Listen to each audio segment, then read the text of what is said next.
akan ada sharing keilmuan yang nanti akan disampaikan oleh narasumber kita yang sudah hadir pada hari ini, Bapak Dr.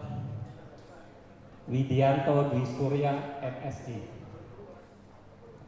Dan yang terhormat kami ucapkan kepada para dosen pengampu mata kuliah JK2.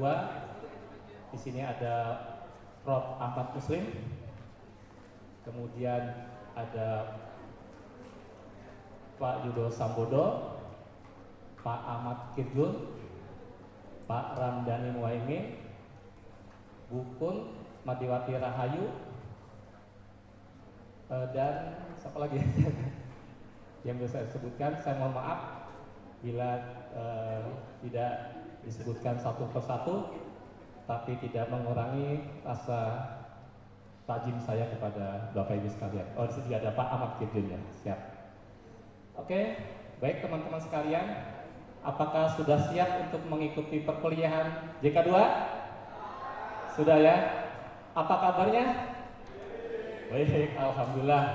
Luar biasa. Kalau Bapak gitu kan ya. Oke, ulangi lagi. Apa kabar teman-teman? Alhamdulillah. Luar biasa. Allahu Akbar. Sekali lagi. Apa kabar teman-teman? Oke, terima kasih. Baik, untuk menyingkat waktu, kami persilakan kepada operator ya untuk menyajikan biodata narasumber kita ya. Tak kenal maka tak sayang ya. Ada apa? Enggak. Ya, izinkan saya sebagai moderator pada hari ini. Nama saya Sapitri Jumianto. Izin memperkenalkan narasumber kita pada hari ini. Nama lengkap Bapak Dr. Widianto Dwi Surya MSc. Alamat rumah Jalan Taman Bendungan Asahan 4 ya, nomor 7 Ben Hill, Jakarta. Ya, dekat ya dengan kampus kita. Kemudian alamat rumah yang di Bogor, Jalan Pandawa Raya. Beliau lahir di Palembang pada tanggal 3 April tahun rahasia ya.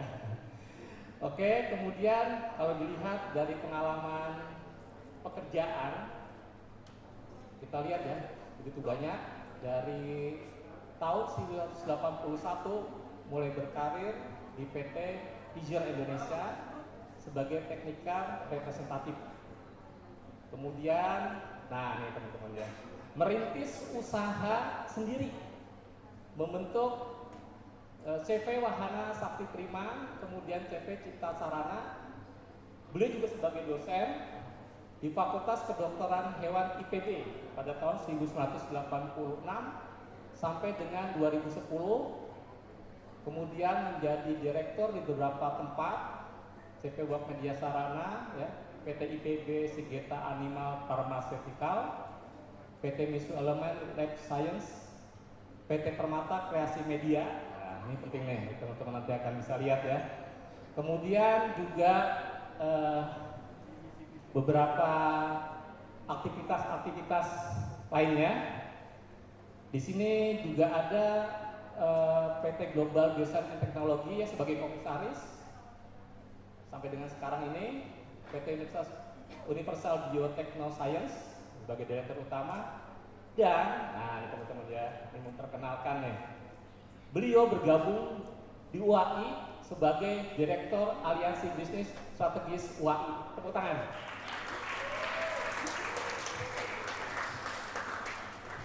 Buat teman-teman ya, ternyata pengalaman organisasi itu penting ya. Pengalaman organisasi narasumber kita, ya ini teman-teman bisa lihat. Yes, the Center for Region Development and Community Empowerment. Kemudian pendiri SMA Kosgoro Bogor. Nah, jadi kalau teman-teman dari SMA Kosgoro Bogor, nah nih pembicara kita nih, seorang pendirinya. Mungkin dulu berawal dari ide, kemudian akhirnya terwujud, terrealisasi. Nanti kita lihat ya pengalaman-pengalaman beliau dari ide menjadi tindakan sesuai dengan tema kita pada hari ini ya. Nah, kemudian juga beberapa yayasan yang tentunya menjadi pengalaman organisasi beliau. Baik, kita sambut Pak Widianto Dwi Surya sebagai narasumber kita pada hari ini. Kepada Pak Widi dipersilakan.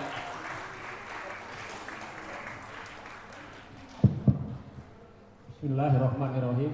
Assalamualaikum warahmatullahi wabarakatuh.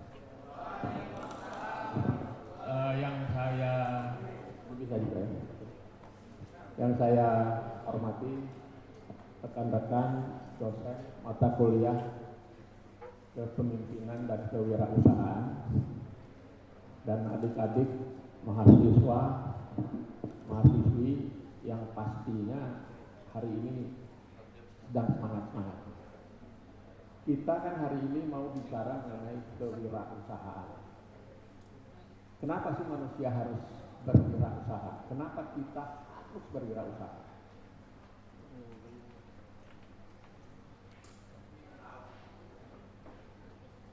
Kita tahu Jepang, negara Jepang itu, ya saya yakin ada nggak yang pernah ke Jepang? Nggak ada kan? Ada nggak mahasiswa di sini yang punya paspor? Angkat tangan. Angkat tangan yang punya paspor. 1, 2, 3, 4, 5, 6, 7, 8, 9.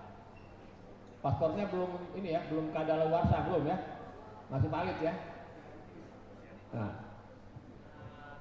dari yang punya paspor dan yang tidak punya paspor itu berpikirnya akan berbeda. Nah, saya dulu juga pengajar di Fakultas Kedokteran Hewan. Ya, saya ngajar kewirausahaan, manajemen bisnis ya, di Fakultas Kedokteran Hewan. Salah satu syarat yang saya terapkan kepada mahasiswa saya harus punya paspor. Kalau Anda punya paspor, Anda punya keinginan untuk melanglang buana. Kalau tidak punya paspor, ya sudah kan mikirnya kan lokal saja. Ya. Nah hari ini ya kita akan coba mendiskusikan bagaimana menemukan dan mengembangkan ide berwirausaha. Ya. Kita bicara yang sederhana-sederhana saja, tapi sesuatu yang bisa kita aplikasikan. Ya, next. Lanjut. Oke, ya. Jadi tujuan kita hari ini pertama ingin kita bicara mengenai menemukan dan mengembangkan ide wirausaha. Ada nggak kira-kira di dalam kelas ini boleh angkat tangan yang sudah punya ide wirausaha? 1 atau 2 orang boleh angkat tangan. Ada yang udah punya ide wirausaha? Belum ya? Oke. Coba kamu apa yang idenya? Gak apa-apa, ini walaupun belum belajar tapi udah punya ide kan bagus banget itu. Laundry sepatu.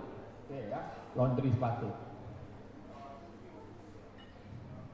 Nah kemudian bagaimana kita nanti mencari ide itu serta kemudian bagaimana mengembangkan ide itu sehingga menjadi tindakan. Banyak orang yang punya ide, banyak orang yang di dalam pikirannya ya banyak sekali gagasan, cuman hanya NATO tahu NATO, not action, talk only, nggak berbuat, ngomong doang, omon ya, hanya omon aja, ngomong di sini beda, ngomong di sana beda kan itu. Entrepreneur tidak begitu. Lanjut. Ya. Nah, apa sih ide itu? Apa ide itu? Ide itu segala konsep, segala pikiran yang ada di kepala kita, pengetahuan, sikap mental, ya, pandangan, keyakinan atau rencana dari kegiatan-kegiatan usaha. Ya. Kalau sederhananya kita bilang itu mimpi, ya. Mimpi kita itu adalah ide kita. Jadi kalau Anda belum pernah bermimpi, pasti Anda tidak akan mendapatkannya. Sederhana aja, waktu saya masih muda, saya bermimpi ingin mendapatkan pasangan yang cantik jelita kan gitu. Ya, saya mimpikan, bila perlu fotonya saya tempel di segala ruangan, ya, supaya mimpi itu bisa mendorong keinginan saya untuk mendapatkan itu. Tapi kalau kita tidak pernah bermimpi, kita tidak akan pernah menuju cita-cita itu. Nanti kita akan sampai ke sana. Yang kedua, ada ide. Yang kedua itu berpikir kreatif. Orang banyak punya ide, dia dapat ide, ya seperti tadi ada teman yang mau mengembangkan laundry sepatu, ya. Jadi sepatu, tas, sekarang ini kan udah tren itu, dibersihkan, menawarkan jasa laundrynya, ya itu sudah banyak dilakukan. Nah yang laundry sepatu itu bukan ide yang orisinil, karena di mana-mana banyak orang melakukan laundry sepatu, itu bukan ide orisinil, tidak ada masalah. Ide itu tidak masalah, orisinil dan tidak orisinil tidak ada masalah. Yang ketiga itu inovasi. Jadi bagaimana ide yang ada, pikiran kita menjadi kreatif dan kita mampu untuk melaksanakan ide itu yang paling penting. Banyak orang punya ide, tapi cuma hanya bermimpi saja. Ya, lanjut.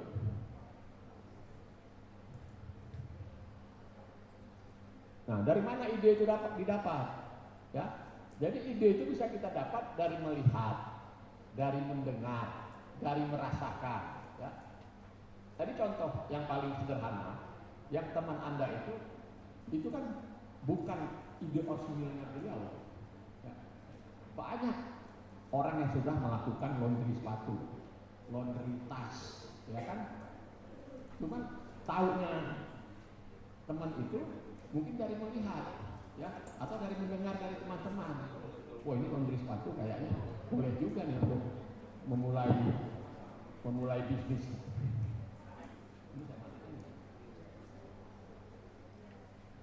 Nah, artinya itu didapat dari melihat, dari mendengar, dan juga mungkin dari merasakan.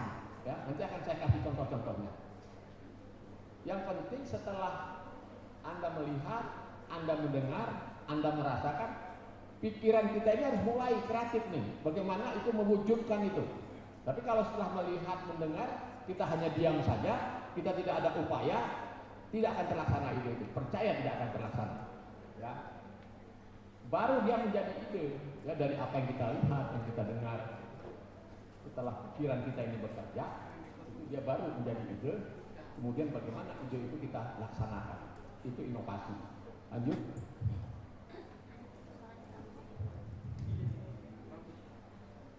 Lanjut. Oke, lanjut ya. Nah, jadi saya mencoba mengelompokkan secara sederhana. Ya, ada 3 tipe pengelompokan ide berwirausaha. Yang pertama itu adalah tipe yang A, yang kedua tipe B, yang ketiga itu tipe C. Ya. Tipe A itu adalah new market, pasar baru. Jadi, pasar baru itu ide itu sudah ada di satu tempat. Seperti tadi disampaikan, itu contoh yang bagus. Laundry sepatu itu sudah ada di satu tempat.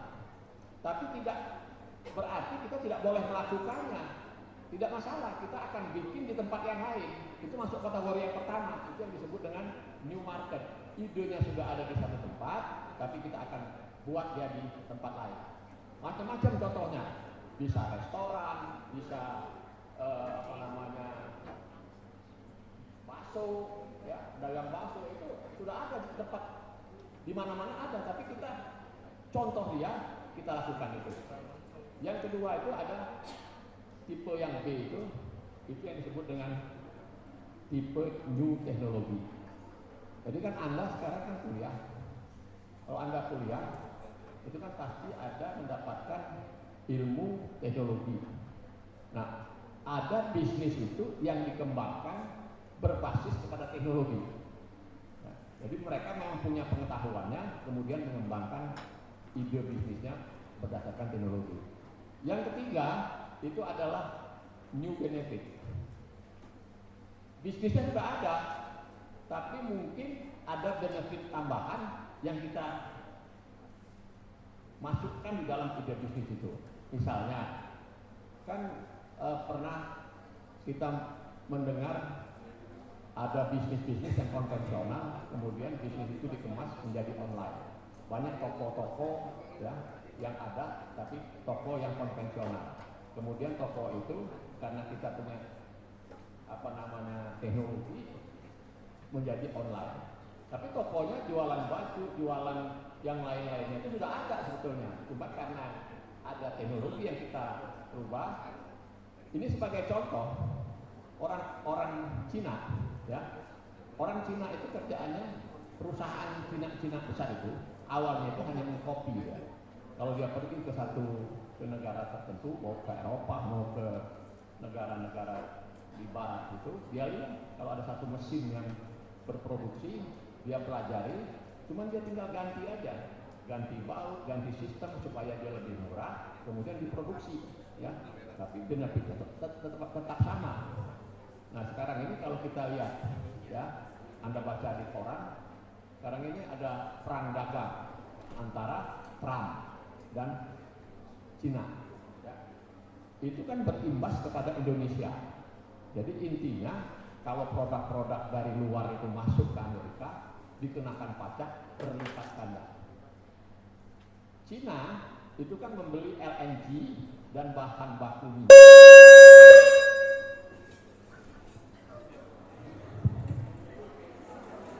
Jadi Cina itu membeli LNG dan bahan baku minyak, ya, dari Amerika. 30% bahan baku LNG dan minyak itu dibeli dari Amerika. Nah Amerika dengan kebijakan Trump yang baru menerapkan tarif hampir 150 bahkan 200%. Ya. Cina kan nggak mau negosiasi, ya. Ya. Emang siapa lo katanya kan ngomongin sama si Trump itu. Dia putus. Jadi dia tidak jadi mengimpor dari Cina, dari Amerika. Kelabakan kan Amerika, karena 30% produknya tidak bisa dijual. Nah sedangkan Cina itu 5-10 tahun sebelumnya dia sudah melakukan riset untuk mengembangkan teknologi baru dalam rangka mensupport energi yang ada. Nah sekarang Trump cenderung mau berunding nih sekarang, ya, cenderung mau berunding, ya. Jadi kemungkinan tarif itu tidak dilaksanakan. Tapi kan ada orang yang bilang, ya, benar nggak ini Trump ini serius? Jangan-jangan dia hanya untuk memperkaya teman-temannya. Jadi dengan cara tarif itu dinaikkan, bursa saham kan goyang, ya. Akhirnya saham-saham yang ada itu turun, ya. Berbagai saham besar dunia itu turun. Nah teman-temannya si Trump ini pada waktu turun beli saham, ya. Sekarang ditunda sama Trump, naik lagi saham itu, dan teman-teman tadi kan udah kaya semua itu dari jual beli saham. Jadi nggak usah bikin industri, nggak usah bikin, itu kan dagang gaya orang-orang industri itu. Tapi kita tidak akan bicara sampai ke sana. Lanjut. Nah jadi ada 3, ya. Kita masuk ke dalam 3 ini. Jadi ada new market. Yang new market itu intinya duplikasi atas ide yang telah ada di tempat lain. Jadi Anda lihat ide di tempat lain, silahkan Anda duplikasi, ya, itu bisa Anda buat menjadi bisnis baru kita. Yang kedua, menciptakan barang jasa atau proses yang benar-benar baru, ya. Jadi bisnis itu bisa barang, bisa jasa, bisa proses, ya. Itu yang benar-benar baru. Yang ketiga itu new benefit. Jadi kita melakukan modifikasi sesuatu yang ada di tempat lain agar lebih bernilai, ya. Memperbaiki sesuatu yang sudah ada. Nah nanti coba Anda kembangkan, ya, ide itu melalui 3 tipe ide bisnis ini. Tapi mungkin saya yakin sementara Anda akan banyak melakukan yang tipe A. Tipe A itu kan menduplikasi, ya. Kalau mungkin teman-teman dari teknologi pangan dan gizi, karena contohnya kalau mau bisnis kuliner, karena mereka punya pengetahuannya, mereka dengan pengetahuannya bisa menciptakan barang-barang baru, produk-produk baru. Tapi kalau kita tidak punya basisnya, kalau kita bicara kuliner, kita bisa mengcopy, ya, yang sudah ada. Banyak sekali makanan-makanan yang viral itu sebenarnya dia hanya memodifikasi. Ada bakso ataupun makanan es krim segala macam itu kan hanya modifikasi saja sebenarnya. Dia tidak menciptakan es krim, tapi dia hanya memodifikasi, menambahin topping, menambahin apa, kemudian dia jual melalui Instagram ataupun media sosial. Ya, itu yang harus kita manfaatkan sekarang. Lanjut. Next, lanjut. Oke ya, ini jadi banyak bisnis itu merupakan duplikasi dari penerapan pada pasar yang berbeda. Jadi udah ada di Al-Azhar, Anda lihat di bawah itu ya, kalau di bawah itu banyak sekali kedai-kedai makanan ya, dan di luar sana juga ada, kalau kita lihat itu di koridor itu ada Buana ya, Buana Coffee Shop. Pernah kan dengar juga ada kopi kenangan? Pernah kan dengar? Pernah minum kan? Berapa tuh kopi kenangan satu gelas yang hot? Ada namanya itu mantan kan, kopi mantan, kopi apa itu berapa tuh? 17.500 ya. Kopi kenangan itu 17.500. Itu kan kopi-kopi juga itu. Kan kopi itu. Anda beli kopi di pinggir jalan UAI itu, kasih susu, kopi berapa? 5.000 kan? Tapi kalau kopi kenangan jadi 17.000, karena dia jualannya dia kemas tempatnya, dia mungkin jualannya di kafe. Ya. Nah, kopi kenangan itu ada yang primer kan? Kalau yang biasa itu 17.000, tapi yang kalau yang primer itu ada di Senayan City. Ya, kalau Anda masuk ke Senayan City itu ada premium kopi kenangan. Kopinya sama, tapi harganya 75.000. Itu kan pinternya pengusaha mengemas juga, kemudian menjualnya. Kopi itu nggak berubah itu, ya. Kalau apa namanya karamel macchiato itu ya sama, rasanya di sini sama ini rasanya sama, cuma kita duduk di tempat yang lebih mewah, kayaknya merasa kita orang kaya gitu. Padahal itu kan pekerjaan si pengusaha, ya. Oke. Tadi ada rumah makan, konter HP, kan gitu kan? Lanjut. Nah, ada tadi saya sampaikan tipe B itu menerapkan teknologi atau proses baru, barang dan jasa baru. Nah, kita nanti akan ada berbagai kegiatan ya terkait dengan apa yang saya sedang kerjakan. Nanti di akhir saya akan sampaikan. Dan terus lanjut. Ini tadi saya sampaikan. Sekarang kan ada new benefit, ya, benefit baru yang ditambahkan. Pernah nggak Anda mendengar bisnis laundry? Bisnis laundry itu, ya, dimulainya itu sudah lama itu. Jadi dulu waktu zaman saya mahasiswa 40 tahun lalu, jadi saya mahasiswanya 40 tahun lalu, itu bisnis laundry itu udah ada, ya kan? Tapi yang nyucinya, yang ngucek-ngucek bajunya itu emak-emak, ibu-ibu, ya kan? Dia ambil baju kita mahasiswa, kita kirim juga mungkin ke dia, kan nggak ada mesin cuci waktu itu. Sekarang bisnis laundry itu kan berkembang. Kalau Anda lihat di mana-mana, mesin cucinya itu gampang kita beli. Ada perusahaan-perusahaan yang menawarkan franchise laundry, ya. Sebenarnya itu kan teknologi yang dimasukkan kepada konsep bisnis laundry itu. Tapi sekarang kan sudah ada di mana-mana. Sama juga sekarang dengan kalau kita lihat jasa penitipan anak. Jasa penitipan anak itu kan bisnis yang sudah lama, ya. Kalau orang tuanya sibuk, dia cari pembantu, anaknya dititipkan, dia bekerja. Anaknya dititipkan kepada pembantu.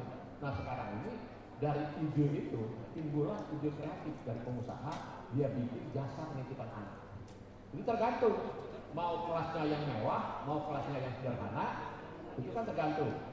Jadi saya punya teman di Bogor, ya, dia investasi 2 miliar Ya, kalau saya ngomong investasi kepada mahasiswa 2 miliar, kan mahasiswa kan belum ada uangnya.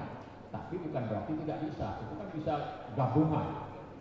Dia beli tanah, dia bangun yang lebih bagus. Ada anak umur 6 bulan, ada yang 1 tahun, ada yang 2 tahun. Ternyata banyak sekali orang tua sibuk yang tidak mampu ngurus anaknya sendiri. Kalau dia titipkan ke pembantu, dia khawatir. Ya, banyak sekali kasus pembantu yang anaknya dijodohin, dikasih obat supaya bisa tidur, kan gitu kan. Akhirnya dia memanfaatkan jasa penitipan anak itu. Dalam waktu 2 tahun, uang itu kembali. Saya juga nggak yakin waktu itu. Dia investasi 2 miliar, ternyata 2 tahun uangnya kembali. Sekarang udah tahun ke-4, 5, 6, tinggal menikmati hasil. Nah, masalahnya kalau Anda juga punya ide itu, kan baru tingkat omon-omon kan, ya, uangnya ada, misalnya kan, tapi uang itu bukan merupakan satu penghalang besar. Kalau bisnis kita nggak mau rugi, ya, kita harus berusaha meminimal kerugian. Caranya jangan sendiri, bisnis itu harus bareng-bareng. Kalau rugi, ya ruginya bareng. Jadi risikonya kita perendah. Oke, lanjut. Ya, jadi munculnya ide itu kapan saja, di mana saja, dari apa aja, dari siapa saja. Tapi yang penting kalau Anda sudah mulai ada ide, ngelihat oh ini bisnis kayaknya laundry sepatu ini bagus nih kan gitu. Nah, bahkan laundry sepatu itu mungkin nggak sih kalau kita buka di UAI kan, di bawah itu mungkin mahasiswa ini ya anggap aja kan sepatunya itu ada peluang untuk di laundry, ya tidak tertutup kemungkinan ya laundry sepatu itu, dan biayanya tidak mahal.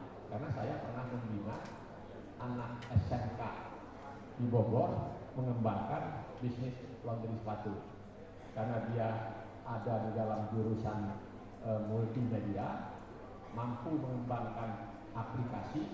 Jadi bisnis sepatu itu dia tawarkan juga melalui online, dan bahkan diambil kalau ada orang yang mau memanfaatkan jasa servis itu. Nah, itu ternyata cukup berkembang. Jadi jangan kita bikin di satu tempat, kita nunggu orang datang. Sekarang kan udah nggak musim seperti itu. Kita tawarkan melalui media sosial, melalui Instagram dan lain-lain. Jadi kembali bahwa bisnis itu kapan saja, ide itu muncul di mana saja, dari apa saja, dan dari siapa saja. Oke, lanjut. Nah, ini sebagai summary, ya, sumber-sumber ide bisnis itu macam-macam. Salah satunya di situ adalah ATM. Ada ATM kan itu? Ya. Maksudnya ATM itu apa kepanjangan ATM? Iya, amati, tiru, dan modifikasi. Ada lagi sumber melalui pengalaman, ada lagi sumber melalui penemuan yang secara tidak sengaja. Ya, Anda nanti bisa baca ini, ada kebutuhan dan permintaan pasar. Contoh, dulu saya pernah, walaupun ini waktu yang lama, waktu saya mahasiswa itu saya sudah melakukan. Jadi di ruang kuliah kita itu, dosen kan waktu itu hanya nggak pakai file-file kayak gini yang bisa dikirim ke Instagram kita atau ke WhatsApp kita. Dulu nggak ada WhatsApp, ya, nggak ada handphone. Tapi dosen itu mengajarnya hanya menggunakan OHP, OHP itu overhead projector. Jadi dosen menggunakan OHP, kemudian bahannya itu kan ada di dosen. Mahasiswa kan nggak mungkin mencatat dengan cepat. Jadi ada teman saya, dia menawarkan ide kepada teman-teman di kelasnya untuk memfotokopi. Jadi dia fotokopi, dia pinjamin, dia fotokopi, kemudian teman-teman yang mau dapat fotokopinya dicatat oleh dia. Siapa-siapa aja, kira-kira ada 30 orang yang fotokopi. Nah, dari situ dia ngambil margin 10%. Itu kan ide karena ada kebutuhan di dalam komunitas itu. Ternyata anak itu lama-lama berkembang menjadi pengusaha, karena kreativitas wirausaha itu harus dirintis, ya, tidak tiba-tiba Anda menjadi pengusaha besar. Jadi jangan mimpi melihat orang-orang sukses, saya akan tiba-tiba menjadi sukses, tidak mungkin. Karena sukses itu harus dilakukan secara bertahap. Ya, oke, lanjut. Nah, jadi kita coba munculkan pertanyaan-pertanyaan ini ya kepada diri kita supaya untuk mempertajam ide yang mungkin sudah berseliweran di kepala kita. Yang pertama kita tanyakan, bagaimana pelayanan agar lebih cepat? Itu kan bisa menjadi ide bisnis. Ya, ada lagi, bagaimana membuat ongkos produksi menjadi lebih hemat? Ya. Bagaimana cara membuatnya agar berkurang efek sampingnya? Bagaimana agar lebih mudah untuk dikemas, disimpan, dan diangkut? Bagaimana cara memperbaiki desainnya? Bagaimana berubah penampilannya? Misalnya dari desain itu sudah ada produk, tapi kita ambil produk itu, kita rubah desainnya supaya lebih punya pasar yang lebih baik. Ya, ini juga akan bisa menjadi ide. Lanjut.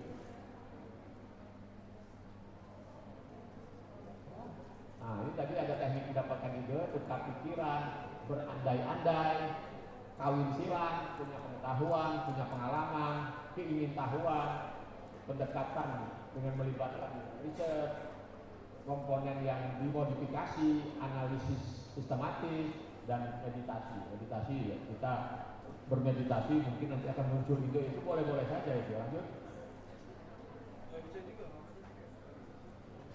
Nah, ini ada beberapa, ya.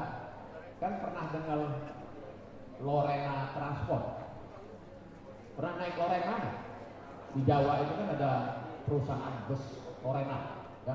Dari Bogor juga ada tuh ke berbagai kota di Jawa. Itu ternyata Lorena ini, ya, itu ada namanya Pak Gusti Surbakti. Jadi Pak Gusti Surbakti ini dia naik kendaraan pada waktu itu. Naik kendaraan, tetapi kok kendaraan ini nggak nyaman, servisnya nggak baik, pelayanannya apalagi, gitu kan. Akhirnya dia berpikir, gimana ya kalau saya bikin perusahaan transformasi. Nah, muncullah ide ini pada waktu dia merasakan dia menikmati perjalanan tapi tidak nikmat, akhirnya timbul idenya, akhirnya dia bikinlah perusahaan transportasi Lorena. Ada lagi contohnya bakso Malang. Ya, bakso Malang ini kan kombinasi antara namanya Sutomo dan Pak Winarto. Pak Sutomo itu manajer perusahaan swasta, Winarto itu tukang bakso.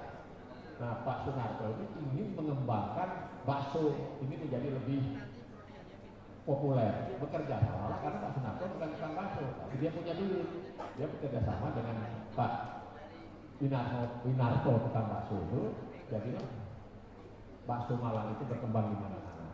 Ada lagi yang Cwimi Malang, ya, Cwimi Malang. Kalau ada orang Malang kan Cwimi itu sangat terkenal di Malang. Dan itu juga dikembangkan oleh Hairul Ipai pada tahun 1995.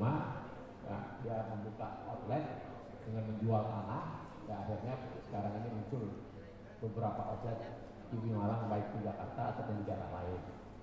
Nah, ini ada swalayan Kencik. Jadi kalau Anda pernah main lewat ke Kemang, jadi kalau dari Blok M kan ada Blok A, belok ke kiri, itu kan jalan ke Kemang.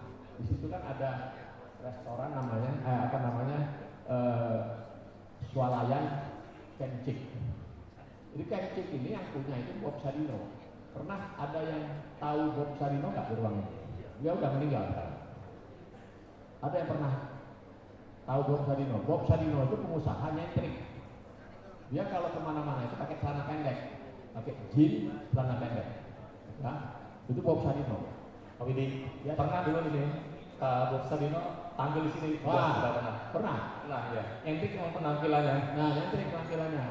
Jadi Bob Sadino ini kan dulu anak orang kaya, ya.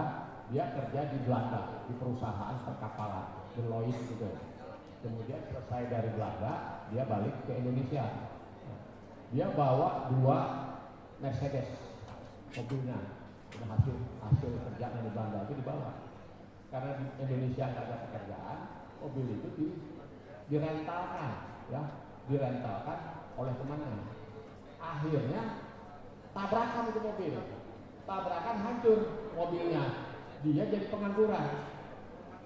Orang kaya jadi pengangguran. Alhamdulillah dia punya teman, namanya Pak Sri Mulyono Herlambang, ya. Pak Sri Mulyono Herlambang itu pada waktu itu ketua perkumpulan perunggasan Indonesia. Dia bilang kepada Pak Bob Sadino, Bob, ini gue kasih lu 50 ekor ayam petelur, piara. Dia piara ayam petelur itu, ya, oleh si Bob ini. Akhirnya kan menghasilkan telur. Karena dia tinggal di Kemang, telur itu dia jual ke teman-temannya orang bule. Yang di Kemang itu kan banyak orang bule. Dia jual, ternyata laku keras. Akhirnya dia tambah ayamnya, tambah lagi produksinya. Orang bule itu banyak, ada sayur nggak, ada daging nggak. Akhirnya dia cari sumber-sumber sayur, dia cari daging. Akhirnya dia bikin juga industri pengolahan daging. Berkembanglah menjadi kencing itu. Kencing itu yang banyak dulu orang asing. Dan sekarang sukses besar kencing itu. Itu kan ide dari yang ketemu sama teman, tapi karena dia berpikir ingin sukses, ya, dia lakukan ini. Lanjut. Nah, itu ada factory outlet, ya. Factory outlet ini penggagas utamanya itu adalah Pak Eri Kristianto. Waktu itu dia membayangkan kalau di perumahan-perumahan itu ada minimarket tapi jualan baju, ya. Kira-kira mungkin nggak gitu. Dia coba, tapi gagal dia. Akhirnya setelah dia gagal, dia coba jualan itu lebih ke kota. Ya, jadi di kota-kota itu, di pinggir-pinggir jalan, muncullah factory outlet. Sebenarnya berbagai macam factory outlet itu yang punya itu kebanyakan dia juga, cuma namanya berbeda-beda. Ada yang A, ada yang B, ada yang C kan itu.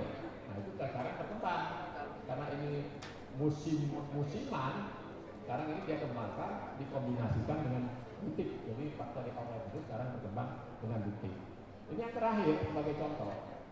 Ini kan Anda, saya yakin semua mahasiswa ataupun mahasiswi di ruangan ini pernah makan ayam goreng Kentucky, ya?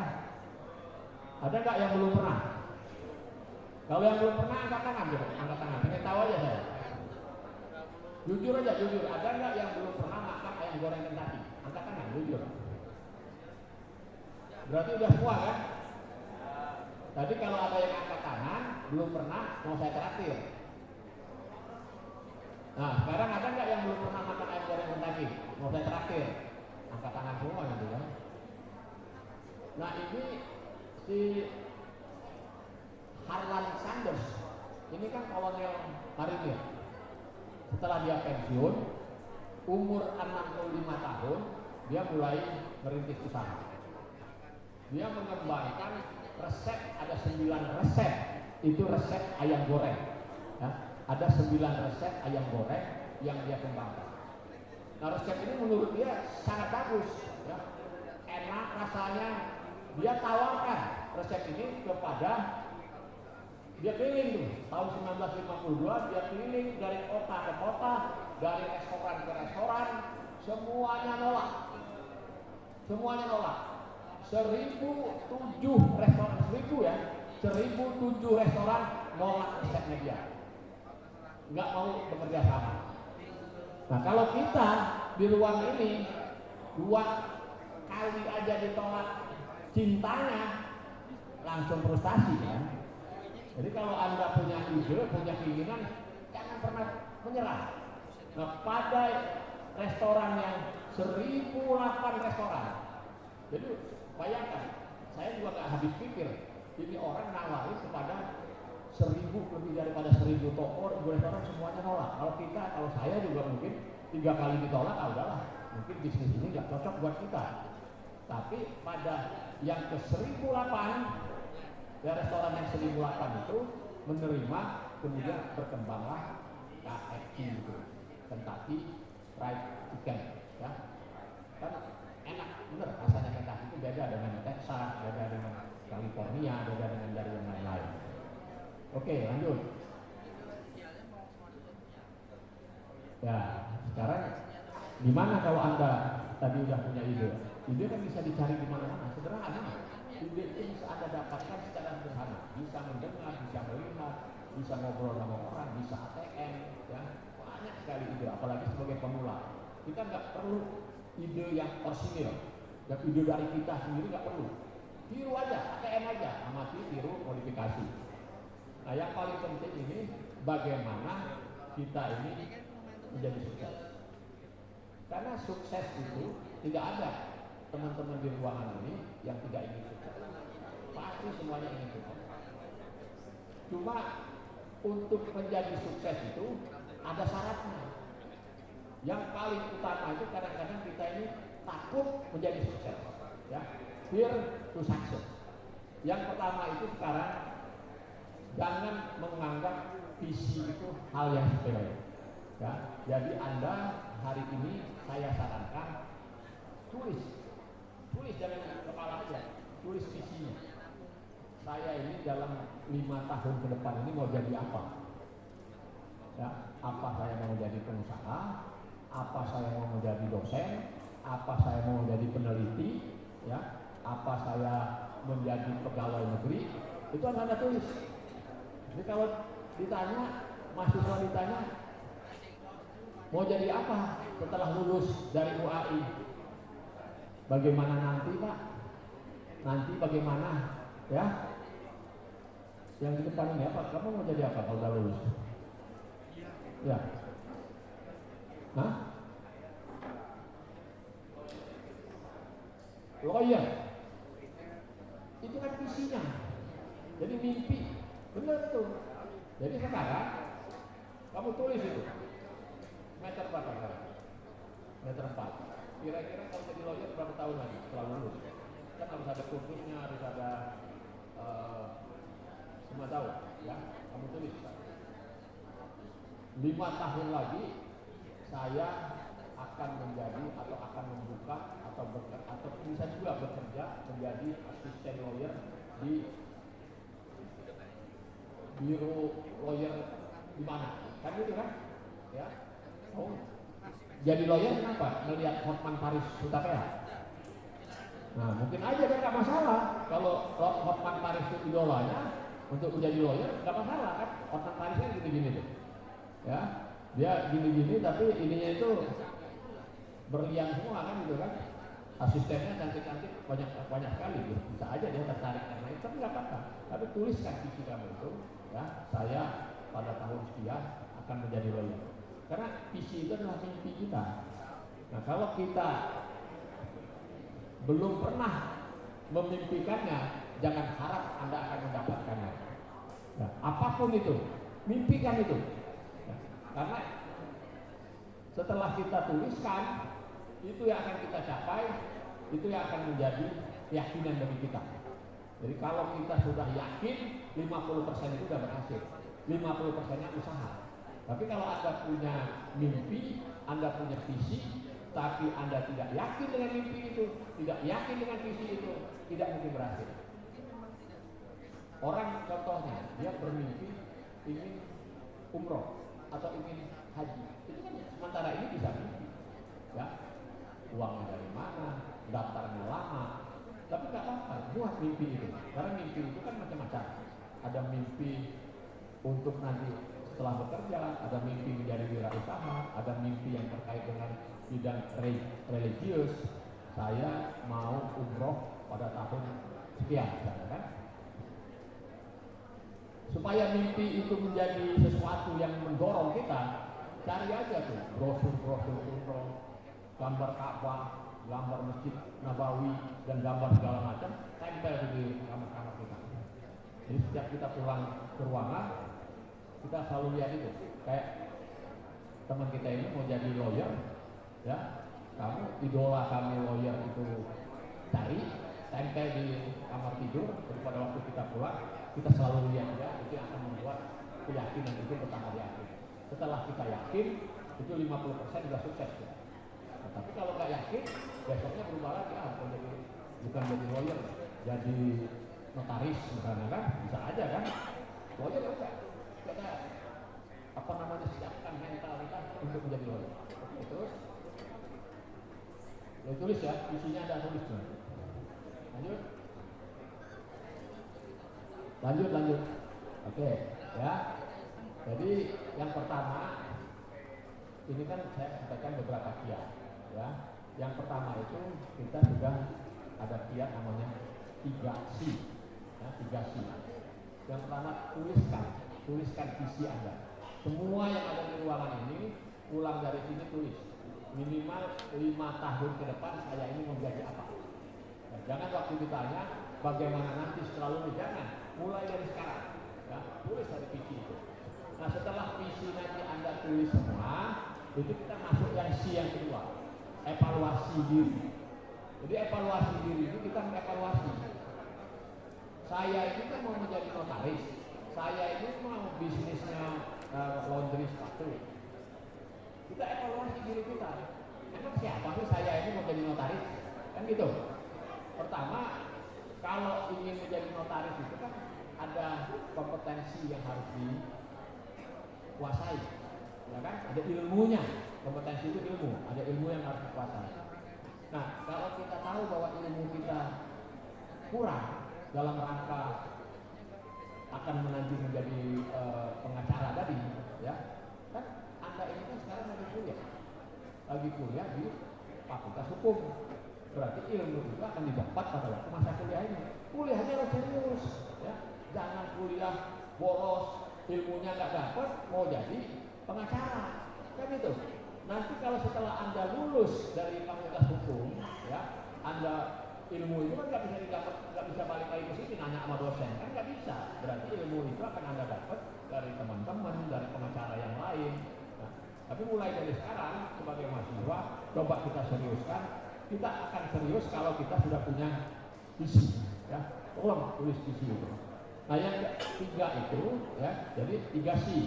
Pertama, tuliskan visi Anda, kemudian Anda evaluasi diri, kekurangan saya apa, kelebihan saya ini apa, tulis itu, ya. Kadang-kadang kita menulis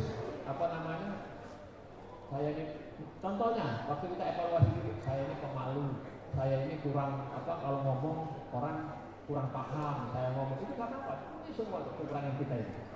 Ya, kalau pengacara, kan pengacara itu kan kita lihat di media massa, di televisi itu nggak ada pengacara yang ngomongnya terbata-bata. Kalau pengacara kan ngomongnya enak, gitu, bahasanya teratur. Nah, kalau kita sekarang ini kita udah punya visi menjadi pengacara, kita tulis lalu evaluasi diri, kekurangan, kelebihan saya apa. Ya, kalau kelebihan saya atau kekurangan saya mudah marah, saya bicaranya masih belum jelas, intonasinya kurang baik, tulis saja itu. Dan itu yang akan kita perbaiki menuju visi kita yang tadi. Tapi kalau Anda belum pernah menuliskan visi, jangan berharap Anda akan sukses. Ya, mau jadi apapun terserah, mau jadi visi saya mau menjadi dekan, mau menjadi rektor, gak apa-apa, tulis saja. Ya, jadi kalau menjadi rektor, Anda sudah punya visi, atau menjadi dosen, Anda punya visi, berarti minimal setelah saya lulus S1, saya harus mengambil S2. Kan gitu. Kalau S2, berarti nilai saya harus cukup untuk mengambil S2. Ya, yang kedua, saya harus belajar bahasa Inggris, karena beasiswa untuk S2 banyak. Kalau bahasa Inggrisnya nggak bagus, kita nggak bisa keluar negeri. Tapi kalau Anda belum punya visi, misalnya menjadi dosen, ya, itu selama kita kuliah ini kita main-main aja, ilmunya nggak dapat, targetnya nggak jelas. Nah, apalagi kalau menjadi pengusaha. Nah, yang ketiga itu aksi, ya, aksi itu tindakan. Jadi yang Anda lakukan tadi setelah evaluasi diri, memang benar-benar belajar benar, ya, tindakan, jangan NATO itu not action, talk only. Kalau Pak Prabowo bilang itu omong-omong, ya, jangan omong-omong doang. Ya. Nah, tip yang berikutnya, ya, kalau Anda mau menulis visi boleh pakai tip ini, bisa juga untuk menulis tujuan. Kita pakai tip SMART, ya, tulis tadi visi dengan SMART itu spesifik. Jadi visi itu harus spesifik, harus jelas. Bahkan saya 5 tahun lagi akan menjadi orang kaya. Kaya itu kan relatif. Ada orang punya 1 miliar kaya, tapi orang lain mungkin punya 1 triliun ya baru kaya. Jadi kalau spesifik itu harus jelas. Misalnya, saya dulu pernah membuat, saya setiap tahun ya selalu menulis tujuan saya ini. Dulu pada waktu saya masih muda, saya pernah menulis, saya pengen beli mobil. Ya, saya tulis dengan cara seperti ini. Jadi kalau saya tulis, saya 3 tahun lagi ingin membeli kendaraan. Kendaraan relatif sekali kendaraan itu, macam-macam kan. Ada kendaraan bekas, ya, ada bekas kendaraan. Kalau kendaraan bekas kan masih bisa dipakai. Kalau bekas kendaraan sudah jadi tempat penyimpanan sampah, ya kan, gitu kan, banyak tuh. Nah, jadi kita harus tulis, saya ingin membeli Toyota Corolla tahun 76 pada akhir tahun 1900 sekian. Jelas. Jadi harus spesifik, dapat diukur. Kan tujuan itu dapat diukur. Kalau bilang saya mau kaya itu susah ukurnya. Tapi kalau kaya itu Anda korelasikan dengan uang, rumah atau kendaraan, itu harus jelas. Kendaraan itu bisa diukur. Toyota Corolla, ya, bukan Mercy. Karena Mercy saya nggak mampu. Misalnya seperti itu. Dan dapat tercapai, ya. Kira-kira misi Anda menjadi seorang pengacara itu dapat tercapai, rasional nggak? Masuk akal nggak? Masuk akal?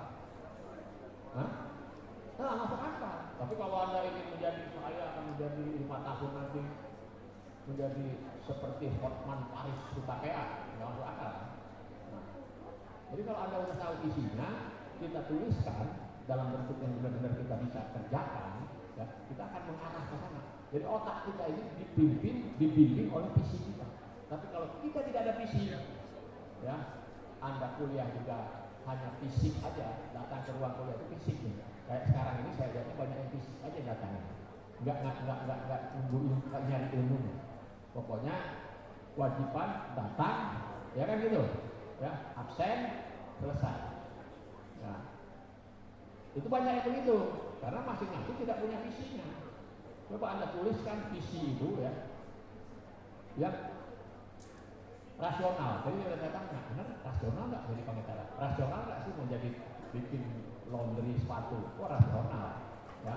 Kalau dia bilang mau bikin pabrik sepatu, nggak masuk akal itu kan. Nah, kalau bikin laundry sepatu modalnya 100-200 ribu juga bisa. Ya. Misalnya sudah ada channelnya, nggak ada duitnya, datang ke ruang saya, Pak, saya perlu modal, ya, kan? Ya, saya akan bilang, kalau ada yang Anda yang sudah punya usaha, punya rencana jelas, perlu modal, datang ke ruang saya. Jadi saya tanya, bagian saya berapa? Kan gitu kan? Nah, kita kerjasama nih. Anda mengerjakan, saya modalin, kan tidak terlalu kemungkinan. Ya. Oke. Tadi rasional, time bound itu ada waktunya. Jadi kalau misalnya kita pernah dulu, saya pernah tanya setelah dia lulus kuliah, kamu kapan mau nikah? Dan itu kan, kalau nikah gimana waktunya aja, gimana nanti aja. Nah, waktu itu kan kita yang menentukan, mau 2 tahun, mau 3 tahun kan kita yang menentukan kan. Kalau dijawabnya bagaimana nanti aja, ya jelas kamu tidak akan nikah. Allah juga nggak akan kasih jodoh. 2 tahun lagi saya akan nikah, misalnya. Gak apa-apa. Buat itu menjadi satu tujuan kita, dan kita akan mengarah kepada tujuan. Nah, yang selanjutnya, ya, itu Anda perlu meningkatkan kemampuan soft skill. Apa beda hard skill dan soft skill? Ada nggak yang bisa bantu saya? Kamu bisa nggak? Hard skill dan soft skill. Ini deh, yang baju putih ini kamu nih. Bisa nggak bantu saya? Ini ada mic. Ya, nggak apa-apa, salah-salah juga nggak apa-apa. Apa beda soft skill dan hard skill? Kan kita pernah dengar kan? Ada hard skill, ada soft skill. Berani nggak? Berani nggak dulu? Berani nggak? Nah, berani ini nih Pak. Nggak berani Pak, nggak apa-apa Pak. Ada yang berani nggak? Apa beda hard skill sama soft skill? Saya kasih hadiah, datang ke ruang saya. Nanti saya kasih hadiah. Di ujung ini banyak hadiah yang akan saya tawarkan. Ada, nggak apa-apa, salah juga nggak apa-apa. Apa bedanya hard skill dan soft skill? Kalau nggak semester 4 dan semester 6 coba. Hah? Jangan nunjuk-nunjuk. Nah itu kalau pengusaha nggak boleh nunjuk-nunjuk. Nunjuk sana, nunjuk sini, kan gitu ya. Nah ini, maju. Yang penting berani dulu ya. Gak apa-apa, maju sini, kita sini. Ya, apa? Namanya siapa? Nama siapa? Nama saya Ibrahim Hasan. Boim. Kalau soft skill itu kayak skill tambahan dari skill hard skill. Kita misalnya kayak komunikasi, organisasi, kayak skill tambahan gitu. Kalau hard skill itu kayak misalnya skill utama kita, misalnya saya di prodi elektro, mungkin tentang kelistrikan, engineering gitu. Mungkin, iya.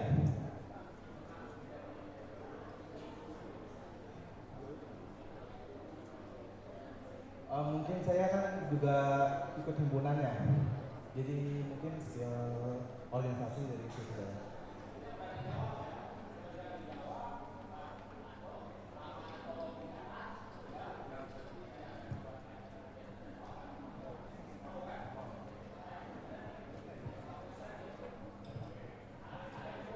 Oke, Boim. Ya, ada lagi yang lain, silakan. Oh, perempuan nih. Perempuan, jangan laki-laki, perempuan. Dulu, sama perempuan. Terima kasih, boleh. Boim mimpi apa nih semalam? Coba dia tiba-tiba. Oke, yang lain, yang perempuan nih. Yang perempuan. Ada yang perempuan? Oke, siap. Nah, ini ada nih Pak Widi. Ya, coba Silakan. Oh, langsung direkrut nih. Siapa? Udah nggak apa-apa, salah juga nggak apa-apa, namanya belajar. Kalau menang dapat bonus. Oh, nggak jadi, Pak. Oke, siap. Berdiri, namanya siapa?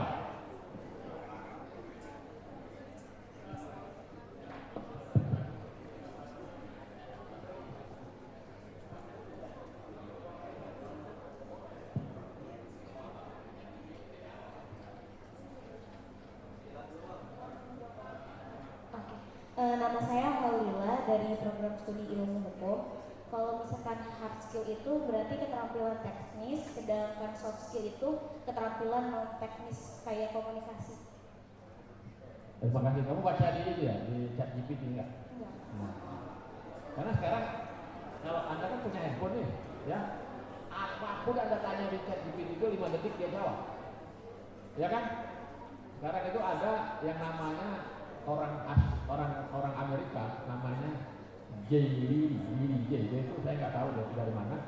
Kan dia menjadi mu'alaf, ya, dia jadi mu'alaf. Dia bertanya di chat GPT itu mengenai Maria, mengenai Yesus, mengenai Quran, semua dijawab. Dan dia terperangah. Ya, ada lagi yang menanyakan bagaimana terjadinya proses dari sperma, ya, plasma nutfah menjadi orang seperti kita. Jelas di dalam Al-Quran kan semuanya ada itu.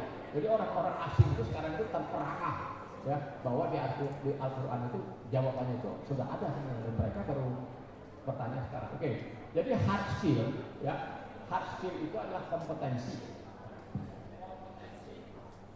yang berhubungan dengan bidang ilmu kita, ya. Jadi kalau kita sebagai sarjana hukum, ya, sebagai orang teknis, kita punya nggak hard skill yang berhubungan dengan keteknikan ini? Punya nggak hard skill yang berhubungan dengan hukum tadi? Kalau saya dokter hewan, punya nggak hard skill yang berhubungan dengan kedokteran hewan? Itu kan pertama kita dapat dari waktu kita kuliah, ya. Kalau di kuliah Anda main-main, berarti Anda tidak menguasai hard skill, ya. Nah, yang kedua ada yang disebut dengan soft skill, ya kan itu. Soft skill itu adalah kemampuan yang berhubungan dengan pribadi kita, ya, baik pribadi kita yang ke dalam atau berkomunikasi dengan keluar. Jadi kalau yang ke dalam ini Ya, nanti kalau ada waktu saya tunjukkan.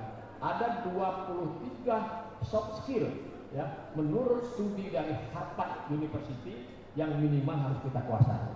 Betul, jadi antara lain salah satunya komunikasi, fighting spirit, jadi keinginan untuk sukses, itu soft skill.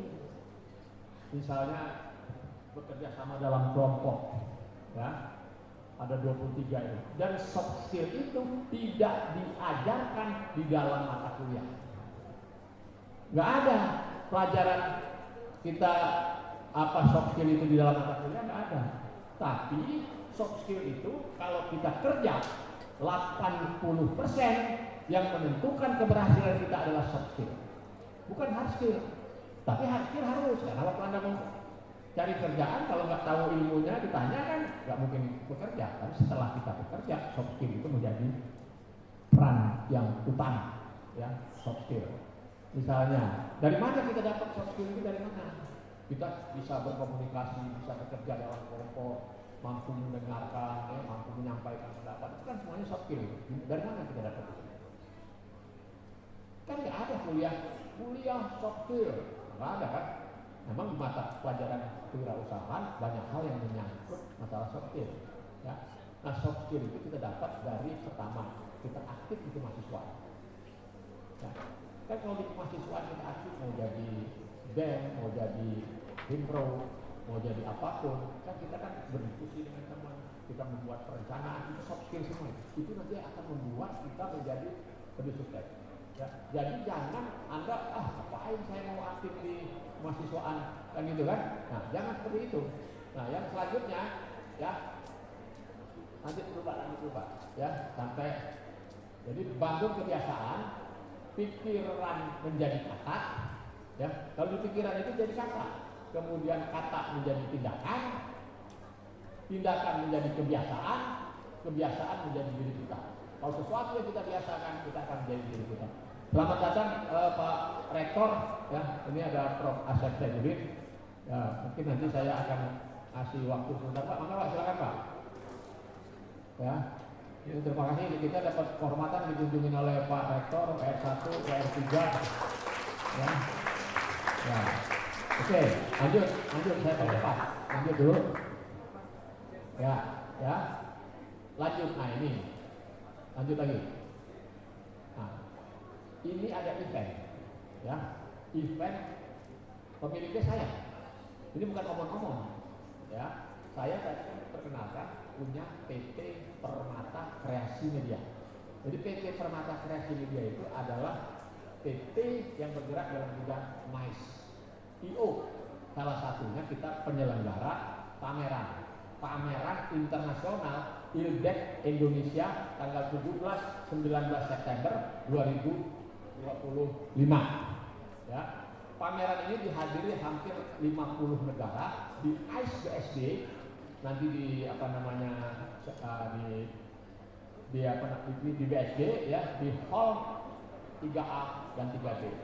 Nah, di dalam rangka pameran ini kita akan merekrut namanya supporting staff.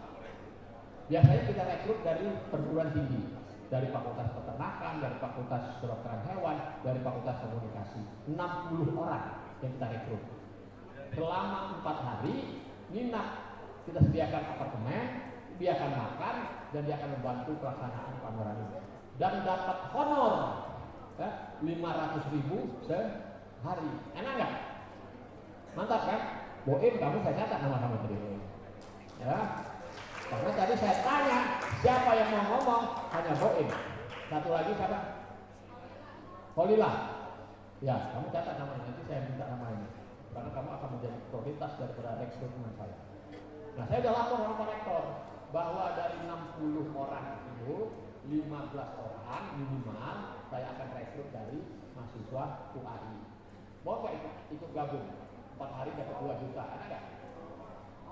Mau nggak? Yang penting itu Anda akan dapat ilmunya nanti di sana. Karena pameran ini didatangin oleh 44 negara, dia memamerkan segala macam teknologi yang dia bikin. Kita akan bisa belajar di situ. Kan orang perusahaan besar kan dia riset duluan kan, dia riset kemudian dia sampaikan melalui pameran, nah kita tinggal menerima, mempelajari itu. Nah saya pengen, karena saya sekarang ada di Direktur Bisnis UAI, saya akan minta mahasiswa UAI nanti yang 15 akan saya rekrut, ya, yang 2 saya sudah dapat. Oke ya, oke banget ya. Nah, terus yang lainnya saya akan coba seleksi. Oke, ini peluang satu ya. Yang kedua, coba lanjut.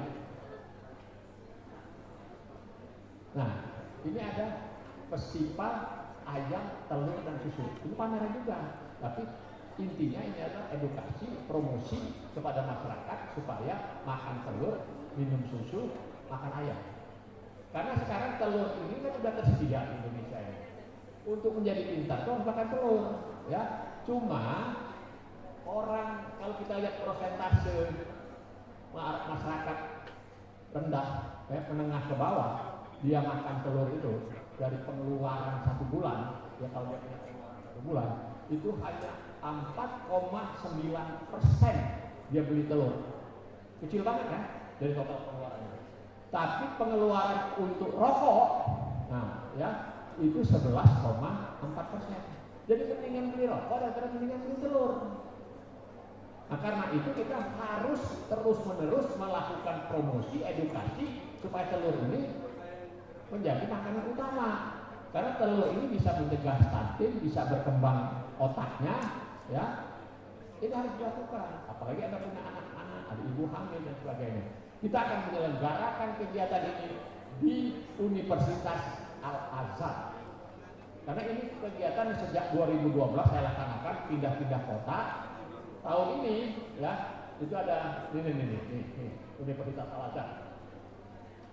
Jadi di gedung di lapangan bola itu, ya lapangan ada bola gitu kan dekat masjid itu. Nah itu nanti ada panggung, ada macam-macam. Ya.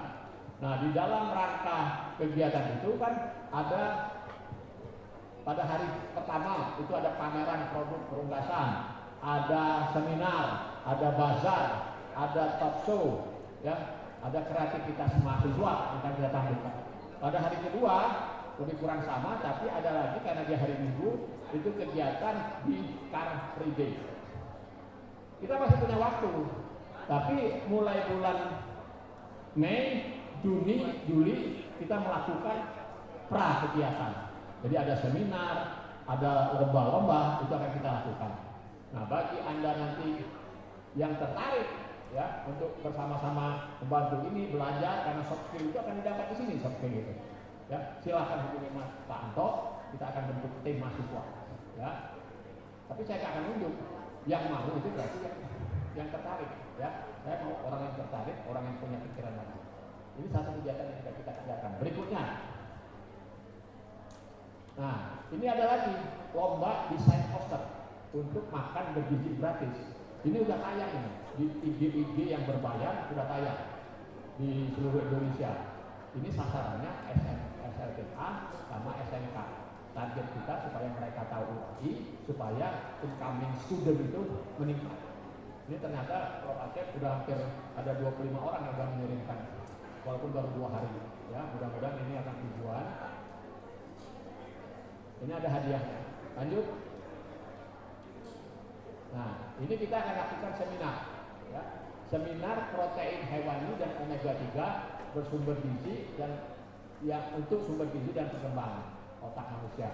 Pembicaranya ada Profesor Rizal Gamani, ada Dr. Hewan Wayan, itu yang punya omega 3, itu tanggal 5 bulan 5 di ruang 317A, 317B. Ya. Kemarin dengan Prof. Acep, saya ketemu Kepala Badan Gizi Nasional, ingin juga hadir. Ya. Banyak orang yang ingin hadir. Dan kita berusaha bahwa di UAI ini kegiatan kewirausahaan itu berkembang. Nah, salah satu lagi kita akan melakukan nanti Pak Anto itu lomba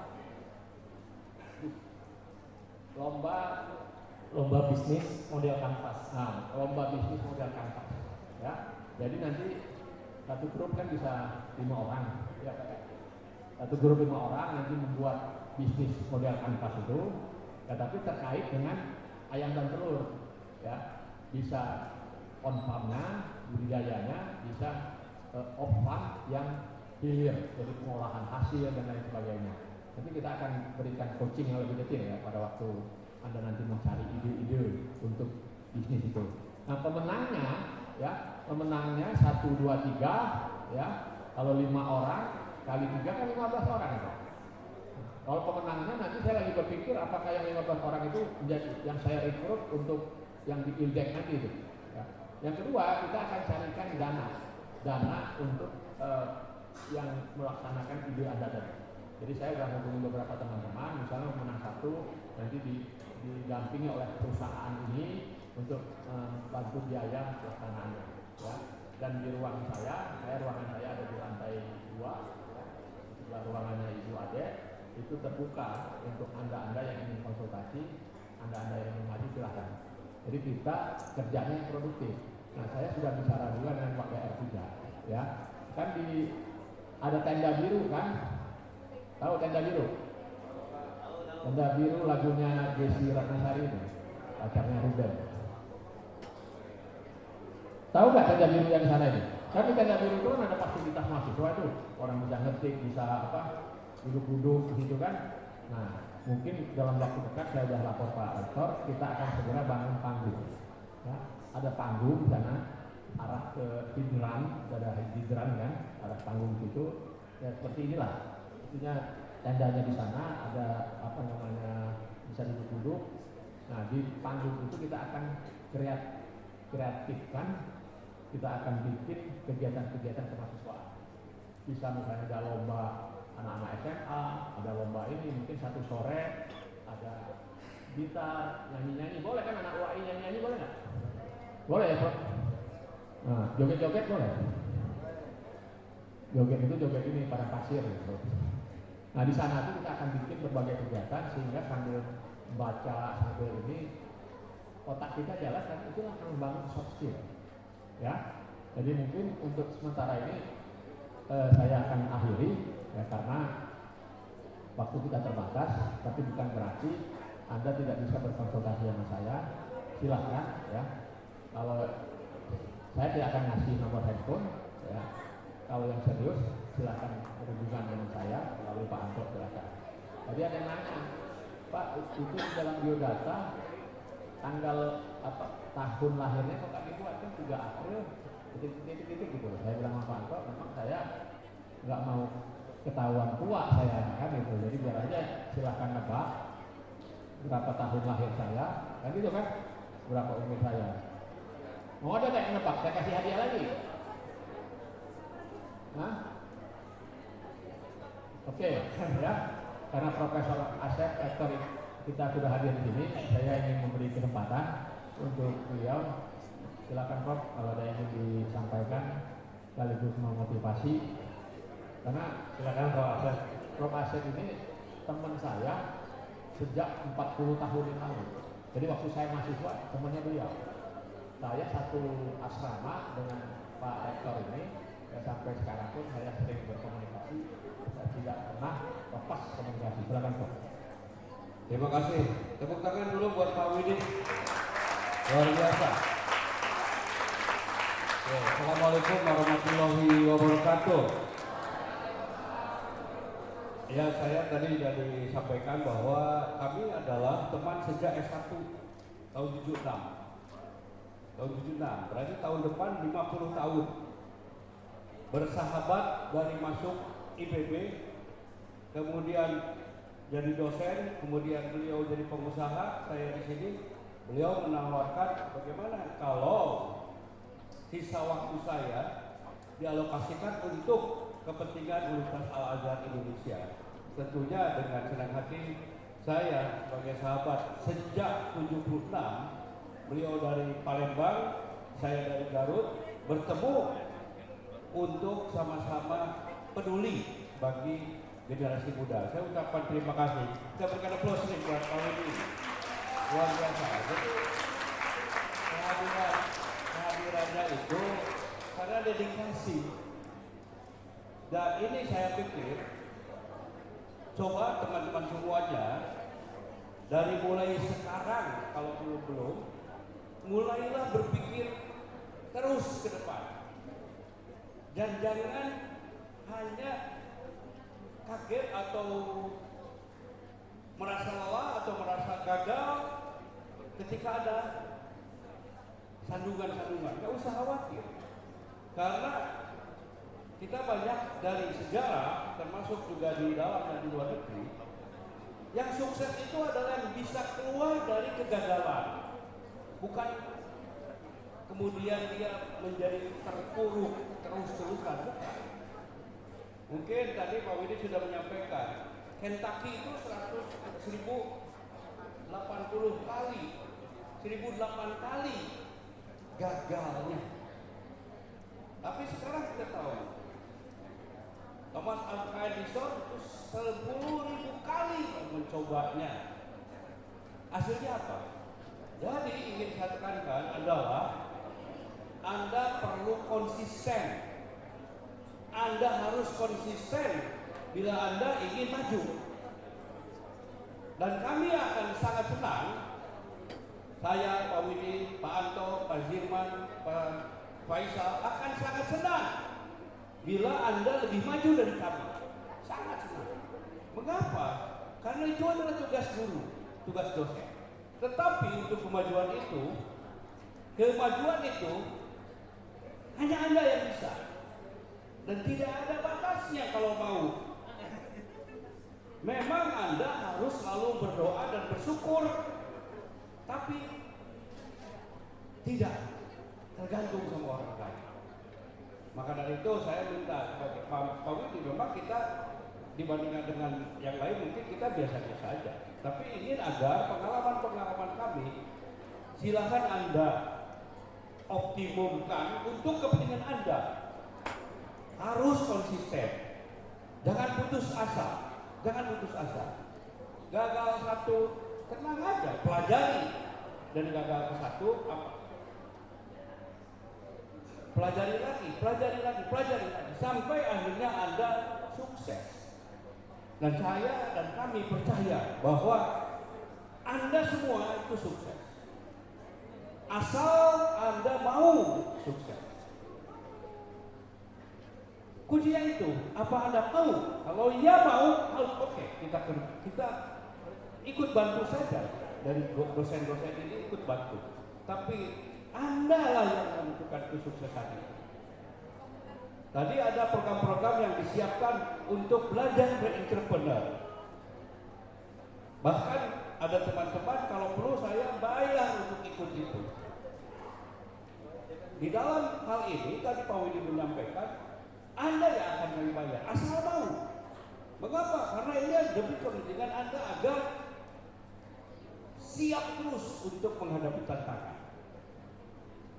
Ya, jangan hanya seperti katak dalam tempur. Jadi saya kembali titipkan kepada teman-teman semuanya, marilah kita siap untuk maju. Anda siap untuk sukses? Kurang bagus jawabannya. Harus semuanya siap. Anda siap sukses? Kurang. Saya masih, karena apa? Karena semangat itu mendorong Anda untuk terus maju. Apakah Anda siap sukses? Are you ready? Bagus, tepuk tangan. Untuk itu siap dan kompak.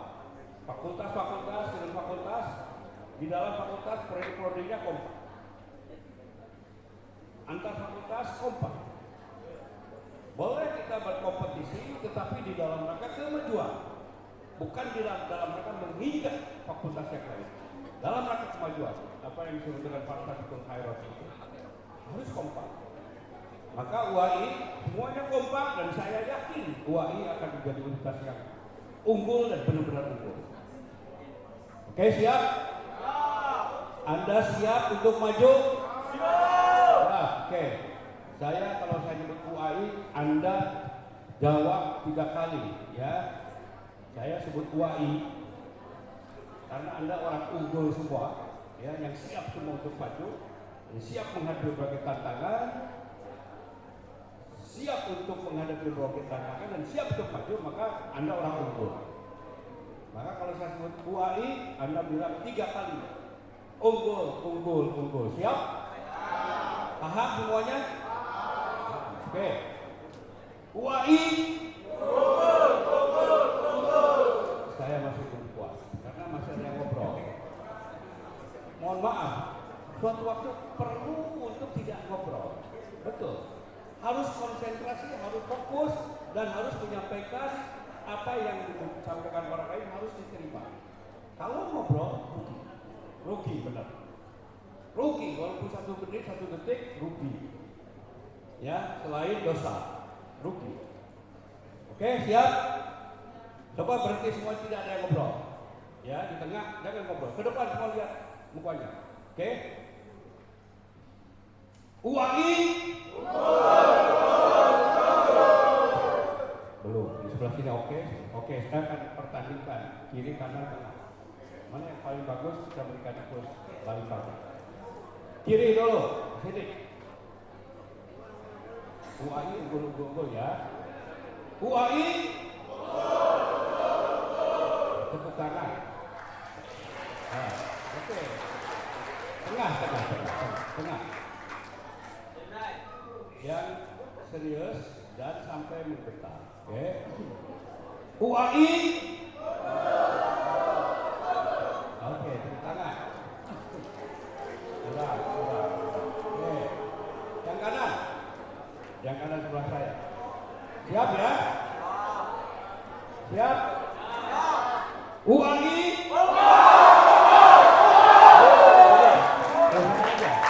Untuk sementara, yang kanan yang menang. Untuk sementara. Ya.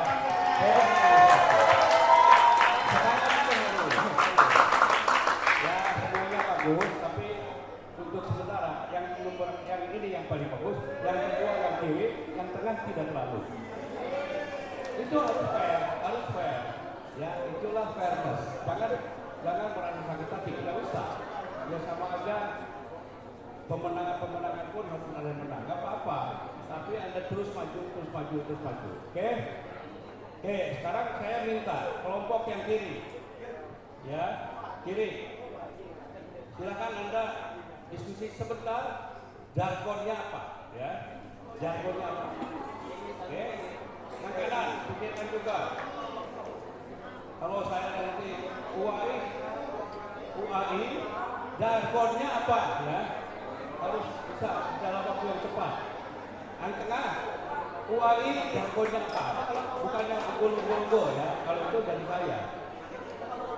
Yang kanan saya, UAI, jargonnya apa? Ya, misalnya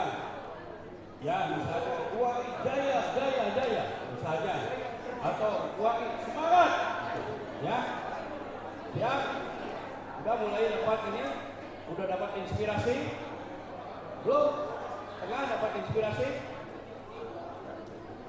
harus cepat, diskusi sedikit, mana siap dapat inspirasi, siap, belum, coba, saya berikan waktu 1 menit aja. Semua harus kontribusi, ya, cepat, ya, cepat, semangat, inspiratif, kolaboratif, karena itu modal, ya, bukan hanya pintar modal itu, bukan hanya pintar, tapi semangat juga, bahkan penting sekali.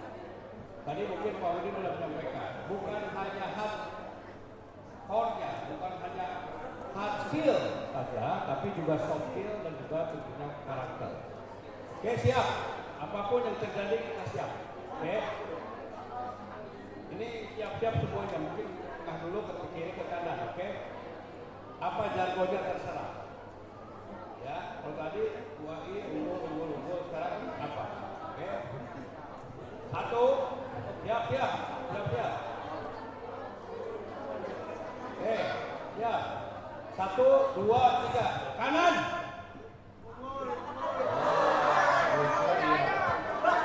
Oke,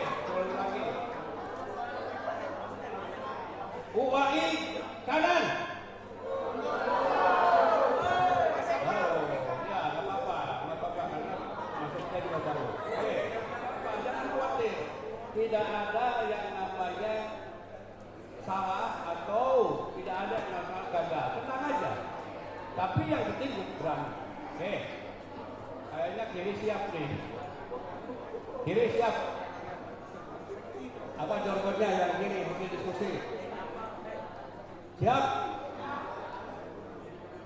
UAI kiri. Belum juga, belum apa-apa. Nah nanti mungkin nanti Pak Anto dibikin kelompok-kelompok, ya kelompok bisa merupakan fakultas, tapi punya jargon. Jadi matematika sekarang hanya dadakan aja, karena agak sulit mungkin kalau dadakan, karena perlu diskusi. Saya paham. Untuk itu kita kembali lagi ke UAI unggul acara ya. Siap ya semuanya. Ya, teman-teman semangat ya. Semangat. Silakan. Unggul.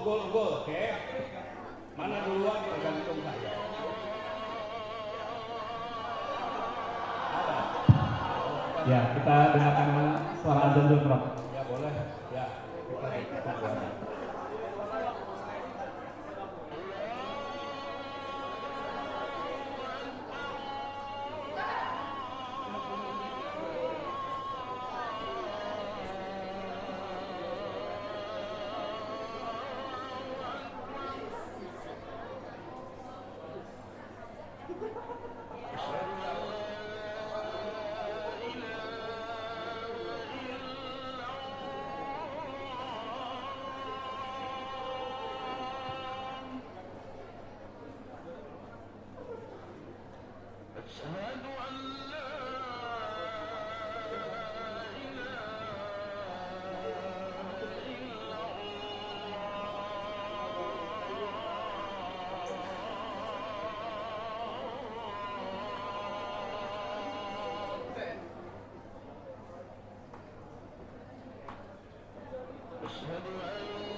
Baik Prof, sepertinya sudah selesai komandan azan. Untuk Oke. itu depan lanjut. Kita lanjutkan ya teman-teman sekalian, mohon dengarkan.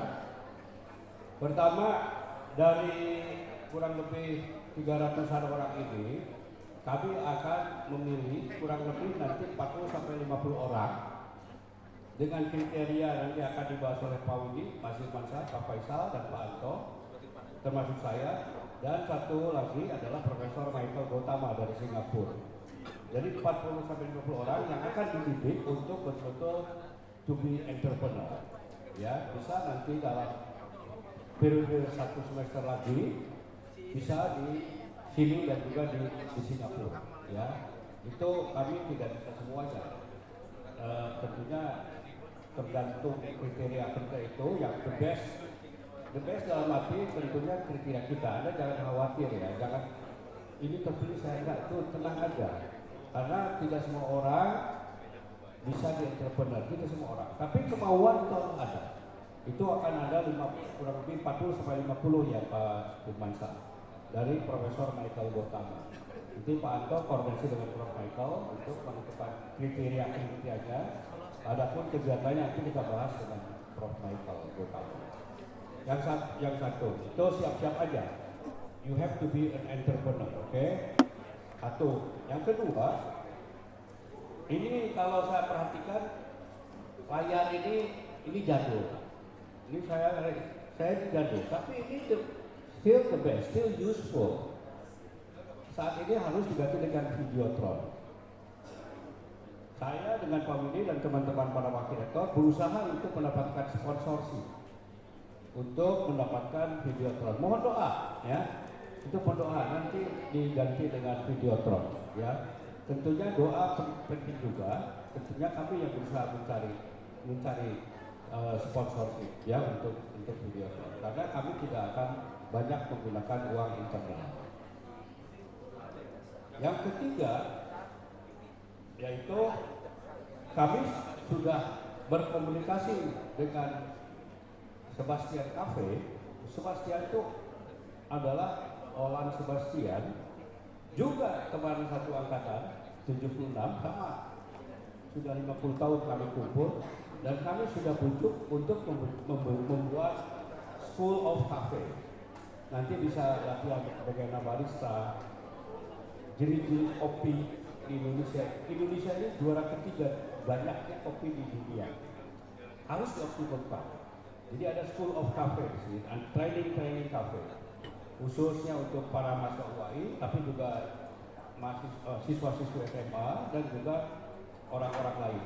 Ada School of Cafe di depan di ruang kaca, tapi yang di ruang kaca depan extension kita. Mohon doa juga. Yang ketiga adalah tadi sudah disampaikan oleh Pak Widi bahwa kita akan ada panggung. Di sekitar panggung itu ada kios-kios, pojok-pojok. Silakan optimalkan. Salah satu kiosnya yang akan dikoordinasikan oleh unit entrepreneur itu pojok untuk souvenir. Jadi kalau Anda punya ide souvenir apa yang khas untuk WAI, silakan. Nanti koordinasi dengan Pak Faisal, ya, Pak Faisal, Pak Andi. Oke, yang keempat juga panggung. Jadi panggungnya tadi udah sampai Pak Widi. Kita ingin membuat panggung dan Anda bisa berkreasi di situ, bisa berpidato, bisa menyampaikan gagasan, bisa membuat ide-ide yang tentunya bisa berkembang sesuai dengan perkembangannya juga. Ya, tentunya kalau kami jadul, terus terang kami ini jadul. Tapi jiwa untuk membantu dan membuat teman-teman entrepreneur itu kami punya. Pak Widi ini banyak di bisnis peternakan, ya di dunia vaksin, ya, dimana vaksin itu bisnis besar, ya karena virus itu di mana-mana. Di sini pun banyak virus. Jadi kalau ini bisa ditangkap dan bisa dikelola oleh Profesor Kamaludin itu ahli virus, itu duit semua ini. Ini duit semua. Karena virus-virus itu kalau ditangkap, kemudian dijinakan, bisa jadi vaksin. Nah, beliau ini salah satu yang mengembangkan vaksin untuk flu burung, ya. Jadi itu. Oke, siap. Tadi saya minta diskusi, tetapi kami paham karena itu tahu juga kan kalau informasi sebentar, kemudian waktunya tidak cukup dan juga diskusinya model begini, mungkin akhirnya ya susah. Ya, saya paham itu. Jadi tidak bisa menyampaikan. Bukan salah Anda, sama sekali bukan salah. Jadi kita kembali lagi ke jargon UAI. Semuanya aja ya, karena waktu mau habis. Oke, siap ya? Anda siap untuk maju? Oke. Yang kiri nggak kedengaran. Anda siap untuk maju? Tengah, Anda siap maju? Kanan, Anda siap untuk maju? Oke, UAI semua. UAI. Kurang. Semangat ya. Terakhir nih, semangat. Kurang. Harus semangat, harus semangat.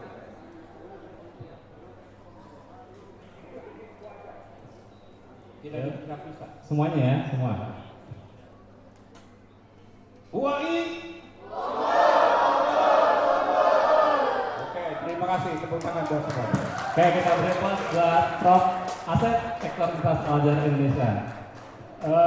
Terakhir ya saya ingin menyampaikan sesuai dengan tugas saya yang diamanahkan oleh pimpinan UAI sebagai Direktur Aliansi Bisnis Strategis. Kemudian saya Direktur Aliansi Bisnis Strategis, saya punya ruangan di ruangan sebelah ruangan Ibu Ade WR2 ya. Nah, prinsipnya supaya adik-adik juga tahu berbagai program tadi yang disampaikan oleh Prof. Asep, termasuk kita membangun pojok souvenir, insya Allah Videotron, ada panggung, ya, dan ada School of Coffee, itu dananya kita cari. Ya. Saya prinsipnya tidak membebankan kepada dana yang ada di UAI. Ya. Contoh, festival ayam dan telur itu yang kita lakukan di di lapangan hijau itu memerlukan dana, ya. Dananya tidak sedikit, ya. Tapi saya sekarang dalam proses membuat proposal udah jadi dan kita menghubungi rekan-rekan kita. Hari ini jam 3 saya dengan Prof. Asep itu akan bertemu dengan Direktur Utama PT Berdikari. PT Berdikari itu adalah BUMN dalam bidang peternakan. Ya. Yang kedua, pada tanggal 23 minggu depan kita akan bertemu dengan Direktur Utama PTPN, ya, PTPN dan juga Komisaris Pupuk Indonesia. Nah, mereka itu akan kita ajak ngobrol, kita tawarkan program kita. Di samping nanti mereka diminta untuk mengirimkan mahasiswa untuk kuliah S2. Nah, mungkin itu. Jadi adik-adik mulai sekarang harus jangan meminta, kita harus mencari, ya. Jangan meminta, harus mencari. Kegiatan apapun yang akan Anda kembangkan, saya siap untuk berdiskusi dengan Anda, tapi mari kita sama-sama cari dananya. Saya juga akan mengajari Anda bagaimana mencari dana. Ya. Terima kasih atas perhatiannya. Ya, saya akhiri kuliah ini dan saya kembalikan kepada Pak Anto. Silakan Pak. Baik, terima kasih. Kita beri aplaus buat Bapak Dr. Widianto. Baik, teman-teman sekalian, nanti kita akan ada sesi foto bersama dan diharapkan ini sudah hadir para dosen pengampu mata kuliah JK2 untuk bisa ke depan. Nanti untuk teknisnya bisa dikoordinir oleh tim dokumentasi. Dan untuk mempersiapkan itu kami ingin melanjutkan informasi dari Pak Rektor tadi ya terkait tentang diminta 40 sampai 50 mahasiswa yang nanti akan masuk ke dalam kelas khusus di bawah bimbingan Profesor Michael Gautama.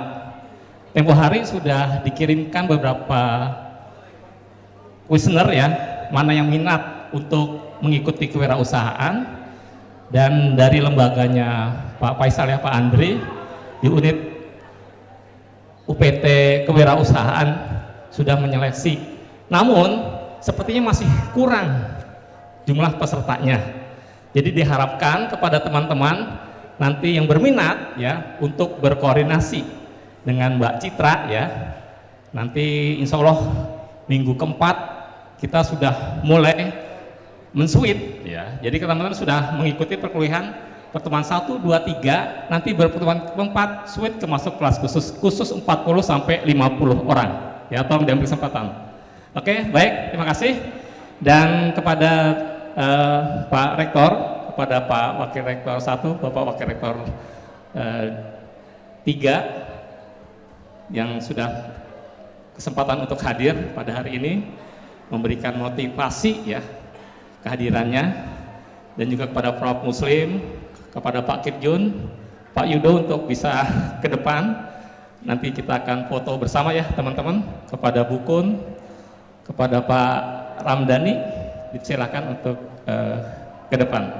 Silakan dari tim dokumentasi, dan kami mengucapkan mohon maaf apabila ada kesalahan dalam kegiatan ini. Intinya teman-teman tetap semangat menjadi seorang entrepreneur untuk meningkatkan kesejahteraan buat kita semua. Kita akhiri pertemuan kita dengan mengucapkan hamdalah, alhamdulillahirabbil alamin. Bila topik wadai, wassalamualaikum warahmatullahi wabarakatuh. Dan mohon untuk foto bersama dulu ya. Silakan.